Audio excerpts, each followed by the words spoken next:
నూనె వెచ్చని స్థితి అంటే రెండు కలిపి ఒకటిగా చేసింది. అటుపక్క దేవుడిని కలిపేస్తున్నారు, ఇటుపక్క లోకాన్ని కూడా కలిపేసి శుభ్రంగా మిక్స్ చేసేసుకొని, అటు కొంచెం భక్తి పైకి నటన, ఇటు కొంచెం లోకం, రెండు రుచులు మరిగేసి లూక్ ఫామ్ మిక్సింగ్.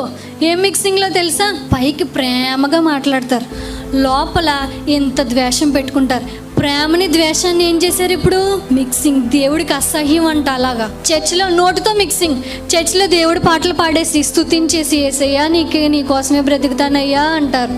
ఇంటి దగ్గర సినిమాలు, సినిమా పాటలు, సినిమా డైలాగులు, బూత్ మాట్లాడుకోవడం, మాటలు డబుల్ మీనింగ్ డైలాగులు మాట్లాడట్లేదా?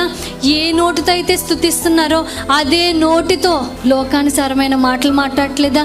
మిక్సింగ్. అదే నునువెచ్చని స్థితి అంటే అదే. కళ్ళతో నునువెచ్చని స్థితి, కళ్ళతో మిక్స్ చేసేస్తున్నారు. దేవుడి వాక్యాన్ని చూసేస్తారు, సినిమాలు చూసేస్తారు అదే కళ్ళతో. మిక్సింగ్ అలవాటైపోయింది. బాగుంది మిక్సింగ్. చేతులతో మిక్సింగ్, కాళ్ళతో మిక్సింగ్. చర్చికి వచ్చేస్తారు అదే కాళ్ళతో, చర్చిలో చప్పట్లు కొట్టేస్తారు అదే చేతులతో, సినిమా హాల్కి వెళ్ళిపోతారు. చేయకూడని పనులు, వెళ్ళకూడని స్థలాలకి వెళ్తూ మిక్సింగ్ చేసి దేవునికి అసహ్యంగా కనబడుతున్నారు. ఫోన్లో మిక్సింగ్లు ఉంటాయి కొన్ని. దేవుడి పాటల్లో ఒక ప్లేలిస్ట్, సినిమా పాటలో ఇంకొక ప్లేలిస్ట్.